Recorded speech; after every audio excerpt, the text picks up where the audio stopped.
Welcome once again, dear friends. Today we are here for the discussion of the postgraduate diploma in community cardiology program, and today's topic is arrhythmia. In the first session we have already discussed about the introduction as well as the various atrial tachycardia. This is the second session, and in these sessions we are going to discuss the PSVT and as well as junctional tachycardia.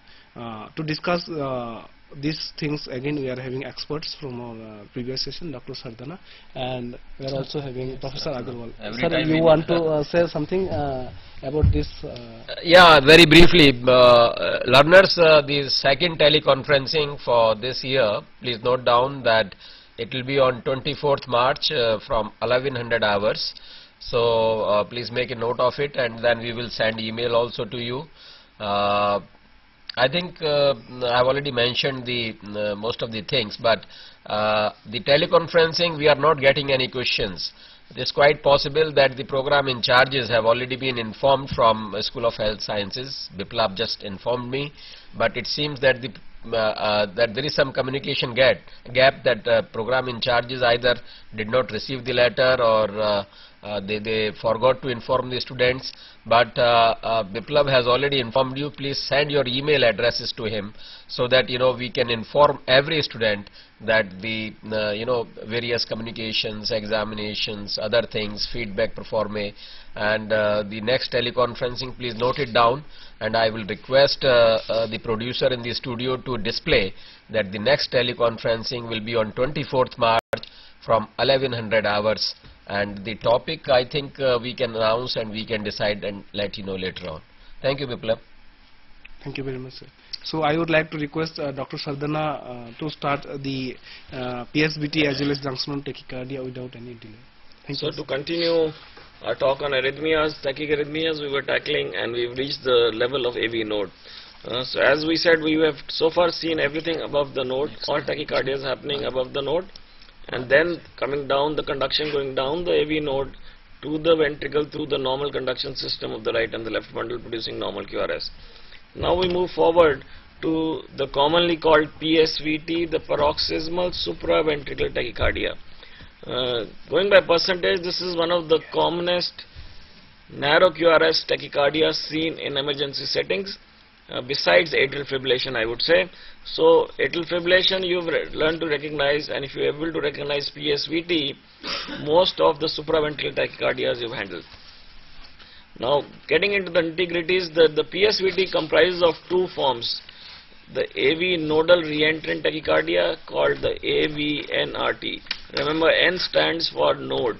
So the re-entry is taking place in the AV node here, whereas in this the N is missing. So you've got atrioventricular re-entrant tachycardia, where it uses the node as one limb and accessory pathway, which is labeled as AP, as the second limb, and you will see that in the diagram.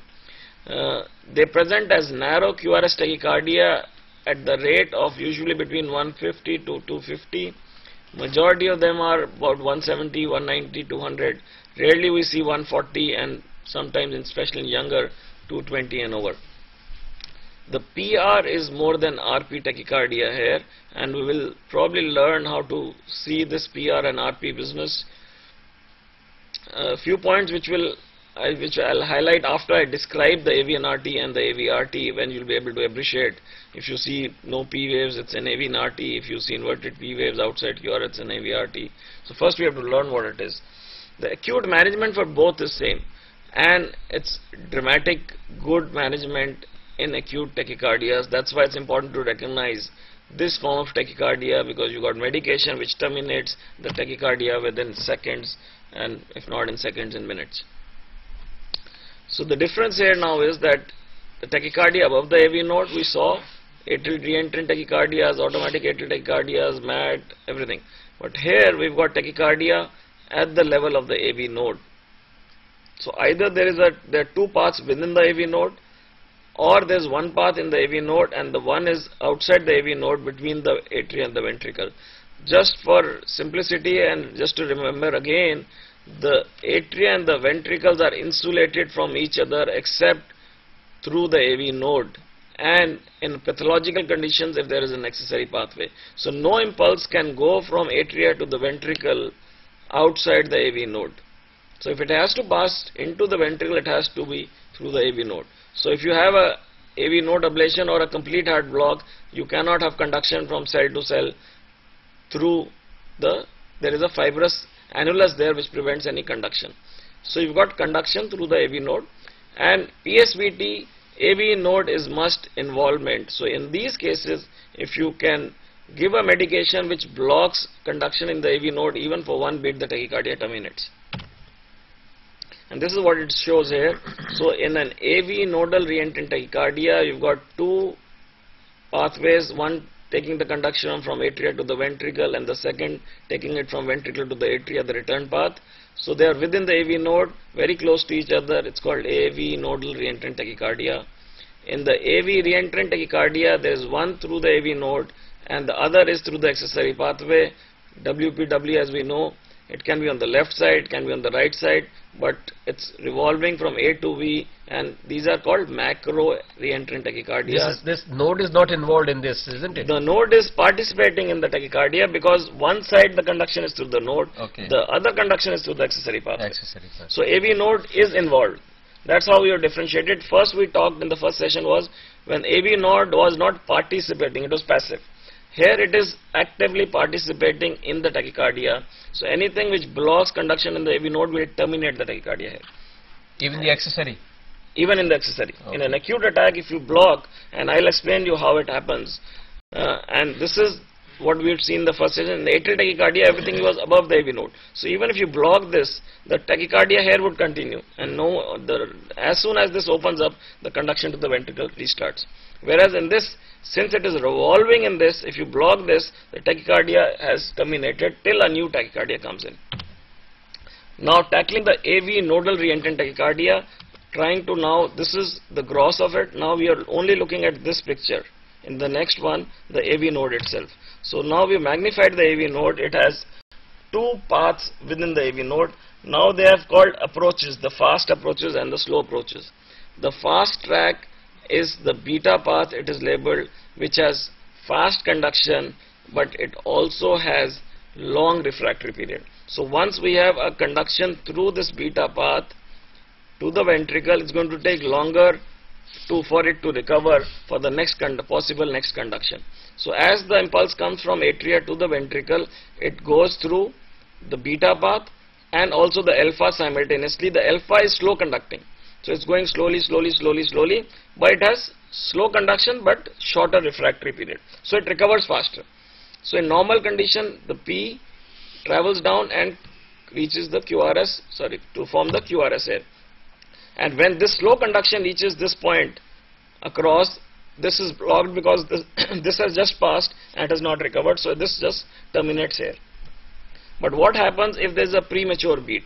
So if you have a premature beat coming from the atria now, since as I told you the beta path has long refractory, it hasn't recovered.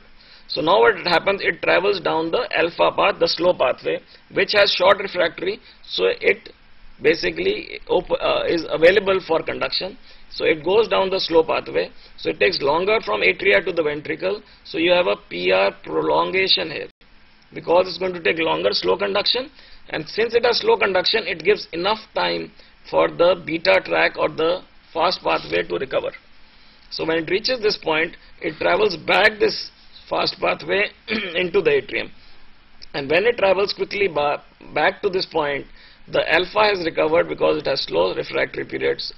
So it passes down the alpha. So it starts a slow, fast tachycardia as seen in the third one. So you've got the initial beat as a slow, then it recovers quickly back.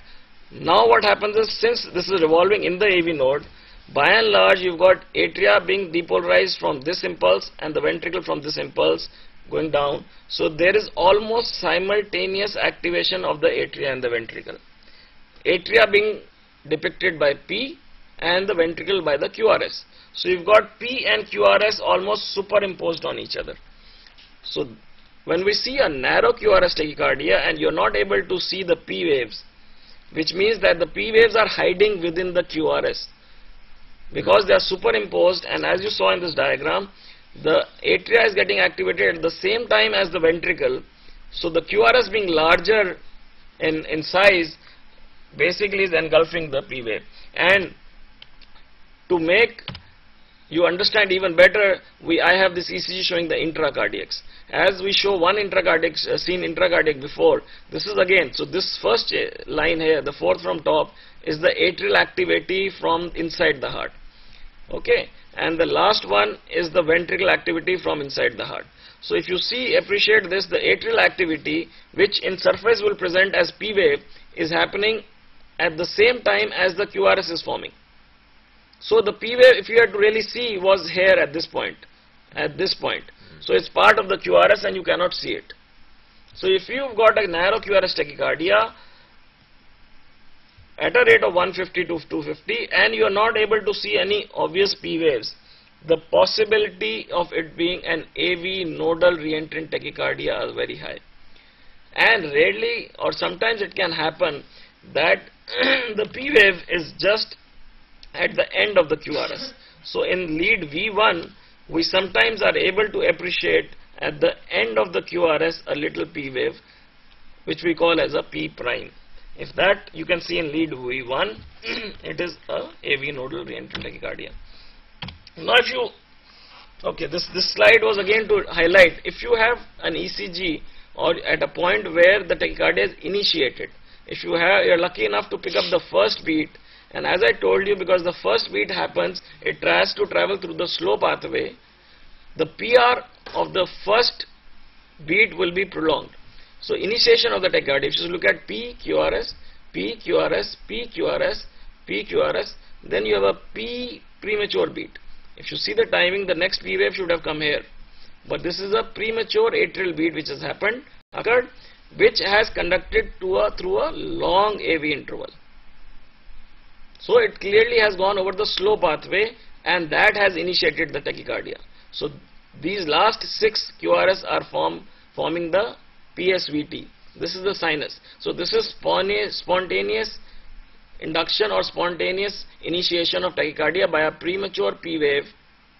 And this is the true ECG. This is not a diagram. So this is exactly what you can see in a patient if you have the onset of a tachycardia. If the first beat of a PSVT starts with a prolonged PR, the premature beat conducting the prolonged PR, it is likely to be an AV NRT.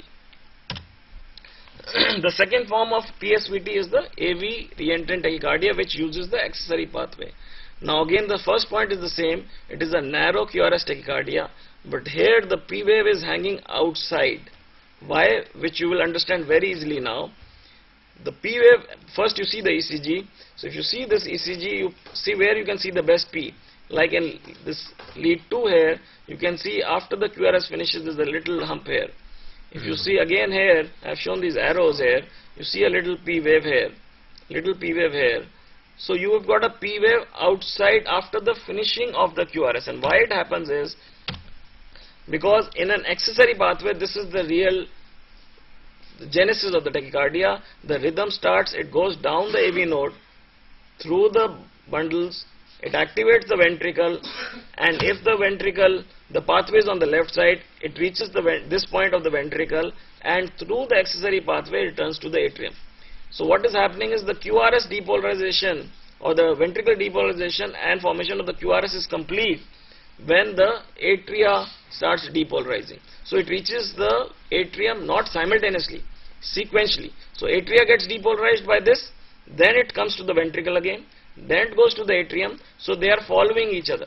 So QRS quickly followed by an atrial or a P wave, then a QRS quickly followed by. So here you've got a P wave which is just outside the QRS. Here, Dr. Sardana, Yeah. the accessory conduction in the AV RT, Yeah. this accessory is through cell to cell, or it is through? No, this is a specialized fibers. Okay, these These are are specialized. They are fast conduction. Okay, so this is abnormal fibers. These are abnormal fibers. Okay. These are from birth, pathological fibers. Okay. But they are basically, the genesis are that probably some of the fibers of the conduction tissue have broken away and they have remained in the rest of the tissues to connect the atrium and the So ventricle. the treatment in such case besides medicine would be also the ablation of these fibers? Absolutely. So as long as you terminate or eliminate or burn these fibers, the conduction is blocked, which we call as RF ablation. So we target these tissues so that no conduction can occur. Now very interesting. So I hope you've understood this point. So you've got a QRS, at the end of it there is a P wave. So we say if the P wave is about 70 milliseconds, 60 to 70 milliseconds after the QRS, it is likely to be an AVRT. This is unlikely to be an AVNRT. And when we talk about RP and PR, we are talking about continuous tachycardia. So the RP would be from the initiation of QRS to the tachycardia, initiation of the P wave. And PR would be P to R. So these will again be PR more than RP, as you can see here. So RP is shorter, PR is longer. Okay. Now very interesting thing which can happen if you want to go further on. What would happen to this tachycardia if the accessory pathway is on the left side, and if you have a bundle branch block on the left side. So if you have a left bundle branch block, now the track it has to treat is through the AV node, through the right bundle now, because this is blocked. It goes through the right bundle, to the right ventricle, then to the left ventricle, and then it reaches this point. So what happens? It's taking a longer route. If it is taking a longer route, it means it's going to probably take more time. If it's going to take more time, that means the tachycardia will slow down. From one beat to another beat, it's taking longer.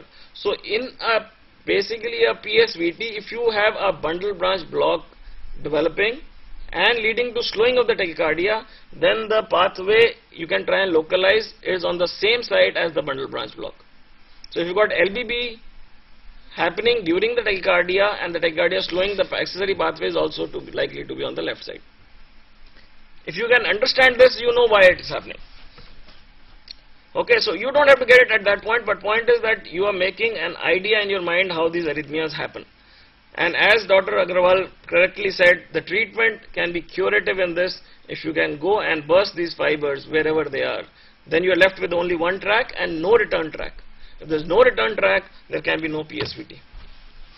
This is a classical ECG of a WPW, the Wolff-Parkinson-White, showing a accessory pathway. So what are these delta waves which we talk about? These are accessory pathways. Majority of the accessory pathways have the capacity to conduct from ventricle to the atria, but not atria to the ventricle. But what we are seeing in a normal sinus rhythm is conduction from atria to the ventricle. So when you've got accessory pathways conducting from atria to the ventricle, then they will show as WPW. So they are manifest pathways, we call. And why this happens is because in this, now we've understood so much, so we'll be able to appreciate the rhythm starts from here.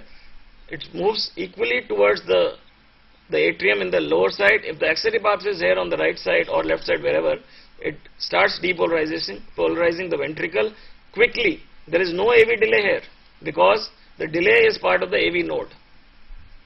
These are quick conducting fibers, so the moment it reaches this point, it with no delay reaches the ventricle, which would mean the QRS starts almost simultaneously with the P wave. The P is finished and the QRS is started here. So you've got short PR interval.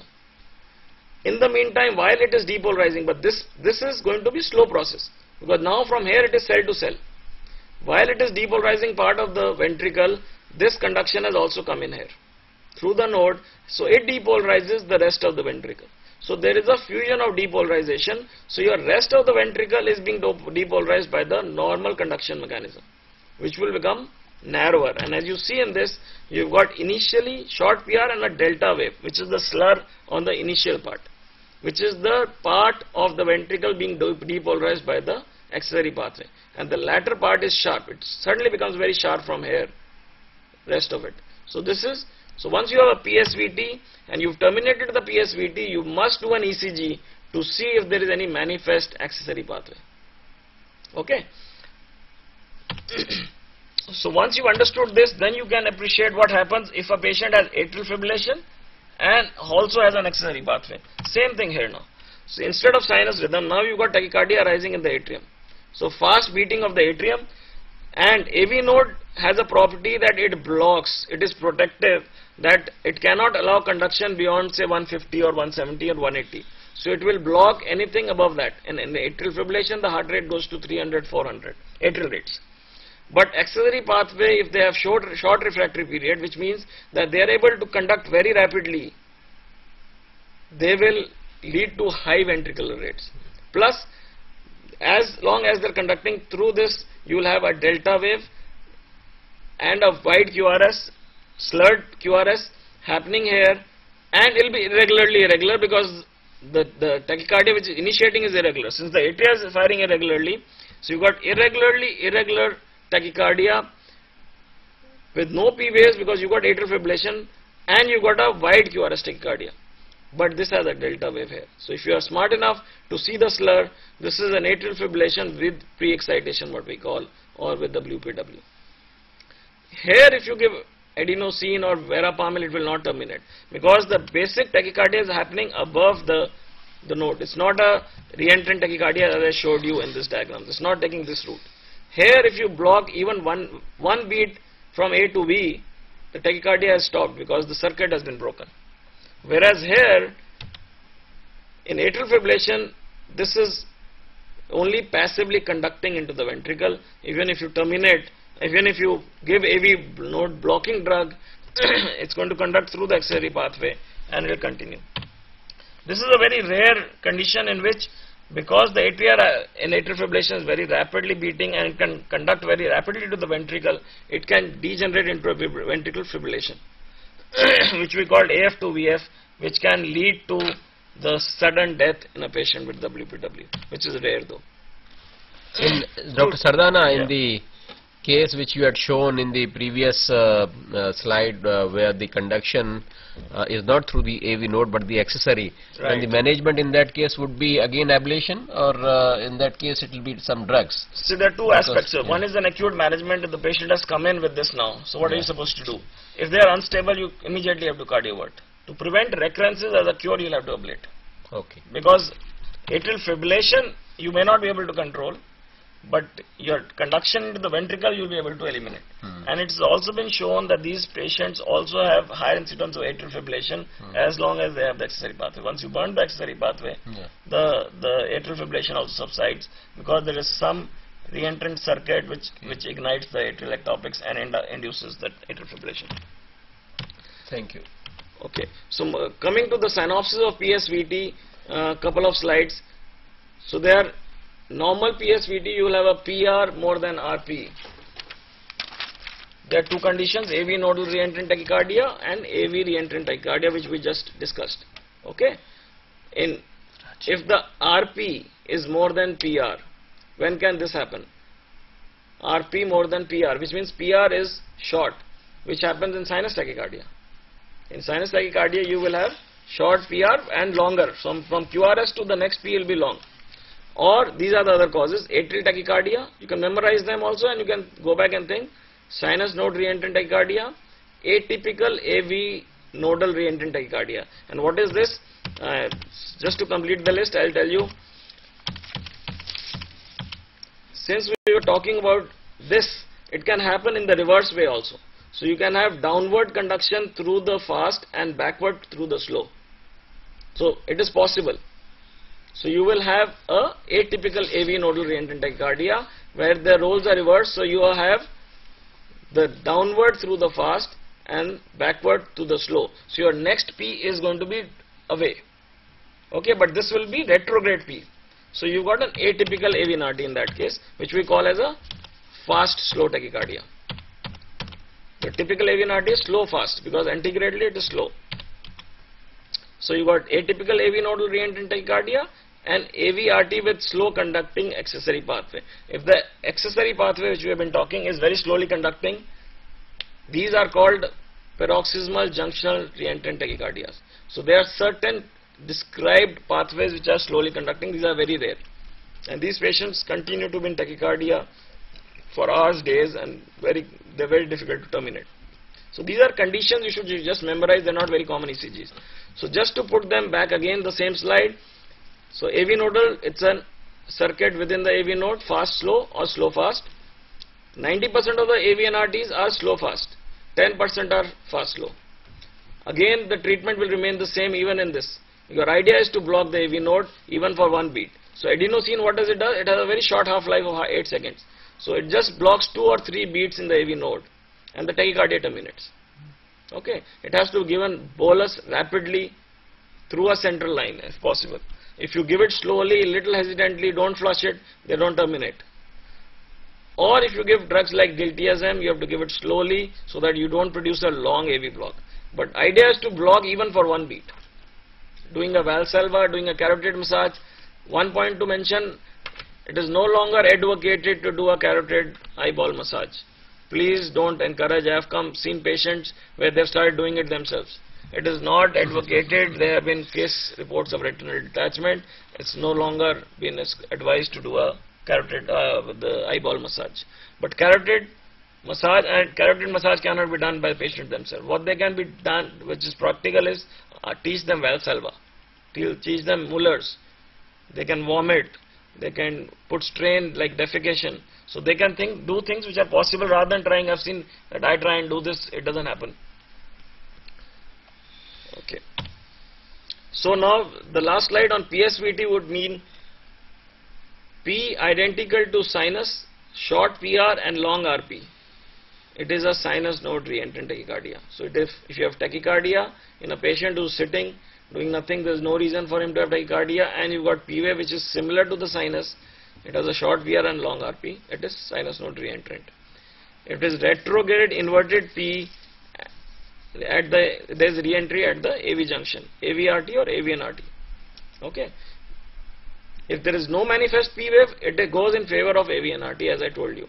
If the RP is 60 to 70 milliseconds, as I told you, hanging out of the QRS, so it's at the end of the QRS or just outside the QRS on the T wave, chances of it being AVRT, which means an accessory pathway, are high.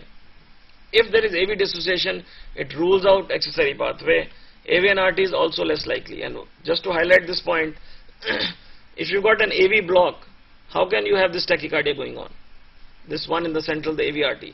Whereas in a fast flow, if the block is at the level below where the conduction reverses, if you've got block at this level, theoretically it is possible to have 2:1 block in this. But in this, you cannot have a 2:1 block, AV block of any kind. So if you've got an AV block, AVRT is out. So this is how to differentiate PSVT on surface ECG. And treatment: acute attacks, vagal maneuvers, adenosine, I have told you, diltiazem, verapamil, beta blocker.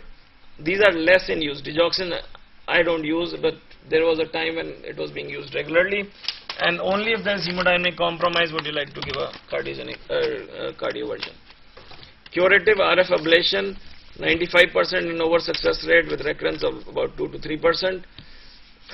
For prevention of recurrences, if RF ablation is failed or not accepted by the patient, you have to give drugs which block the AV node, or in case of accessory pathway, we have to give drugs which act on accessory pathway as well as the AV node. So if you've got a patient with WPW, remember digoxin and verapamil group of medicines are contraindicated. So if you've got WPW, to prevent recurrences, please don't prescribe verapamil and digoxin because they block the AV node, they increase the conduction over the accessory pathway. So the chances of this patient having AF with very fast conduction to the AV node through the accessory pathway to the ventricle increase. So they are contraindicated if you got manifest accessory pathway. Couple of slides on. Sir, actually there is a question from RC Ranchi. They have already sent us a fax that 3 students are watching our program and they have been benefited. One student asked that please explain the reason of absence of P wave in atrial fibrillation as against the presence of P wave in atrial flutter and PSVT. Okay. So this is the questions from Ranchi. Okay, I will do that. I think we have about 3-4 minutes in this session. Yes, sir. Yeah. 4:20 we thought, or 4:10? 4:15, sir. So I'll just try and I've taken the question. I'll just explain. It's not difficult. It's not going to take much time. Just to complete, the AV junction tachycardias, they originate in the area in and around the AV node. So outside the sinus node, the pacemaker cells are present close to the AV node. The compact AV node does not have it, but the tissues adjoining to it will have it. So AV node has cell capacity of automaticity at a rate of about 40 to 60. When an AV nodal cell becomes the pacemaker of the heart, There can be retrograde conduction of the impulse to depolarize the atrium, which will produce an inverted P wave. It can have anterograde conduction to depolarize the ventricle, depending on where the tissue, the automatic depolarization is occurring from. If the atrial depolarized before the ventricle, you can have P wave just before QRS, in the QRS, or just after QRS. And just to see this, junctional escape rhythms in patient with sinus bradycardia, when the main primary pacemaker has slowed down, this is how it looks like. So you've got no P waves, you've got almost, when you say no P waves, it means there is simultaneous depolarization of the atrium and the ventricle. So you've got tissues at the junction firing and depolarizing the ventricle and the atria. So your P wave is hiding somewhere here. So you've got a regular rhythm here. I won't say tachycardia because it's not tachycardia, but some of these tissues can become abnormally excited and they then lead to a paroxysmal junctional tachycardia. If their heart rate goes above 100 junctional, then it's an abnormal electrical activity. They are called junctional tachycardia. Here you see the P waves are going to be very close to the QRS and they are inverted in this case, but they can be before, after, or within close. But they basically junctional tachycardia, they're very rare, and I don't think we should bother too much about them. Now, taking that question about atrial fibrillation, you'll have to understand the genesis. In atrial fibrillation, by and large, what we have is a chaotic atrial rhythm. So there are multiple re-entrant circuits within the atria which are going on, and the atria is not contracting or depolarizing in a organized way. So you've got multiple firing circuits within the atrium, so they're just firing like this. So what happens is that there is no clear formation of any P wave. Whereas in a flutter, as I showed you, there is a clear circuit in the atrium going up the septum, coming to down the lateral. It's going, revolving, so the atria is getting depolarized in a sequential manner, like in a sinus. In sinus, it starts from here, it depolarizes the atrium, so you get a P wave. Here also it is depolarizing in a particular sequence and forming. So is in PSVT. You've got clear depolarization of the atrium taking place, proper contraction of the atrium take place. So the depolarization, whenever it is organized, will give rise to a P wave. If there is no organized atrial activity, which is the genesis of atrial fibrillation, that's why you have no organized P waves. And that's also the reason why sometimes you got coarse atrial fibrillation, sometimes you got fine, depending. Some components of the multiple wavelet wavefronts are giving rise to some activity which is giving rise to coarse atrial fibrillation. Sir, can it be possible in both of the time a person is having some kind of fibrillation as well as some kind of flutter also? Because sometimes there may be a persistent pathway may be there, or sometimes maybe focal generation also. This is a valid question. Sometimes too much of knowledge is bad, I would say. So if you had asked me when I was post-MD, I would have said no, it's not possible. But post-DM and being electrophysiologist is possible. It has been shown that you can have one atrium having a atrial fibrillation and the other atrium having a flutter. But I don't think we should get into that. That's getting too technical, and there won't be many takers for that. Yeah, and I think in these sessions we stop up to this. Yeah. And only we have got feedback from the Ranchi center. I really don't know about the other centers. If our learners are really not interested or not getting any kind of benefit from they can tell us these that they are things, there on telephone. Yeah, they are so that we have to think about this program. Otherwise, this is a wastage of resources. And we also want to enhance your learning facilities from by the various means. So we expect at least your some kind of feedback. May not be through phones or by fax, but we send a feedback pro forma to you, program in charges, so that you can interact later on also by letter or by email. In the next session, we will discuss about this white QRS tachycardia as well as bradycardia. So after 10 minutes, we will meet again, and I'm saying thank you to no need for thanking every session. Yeah.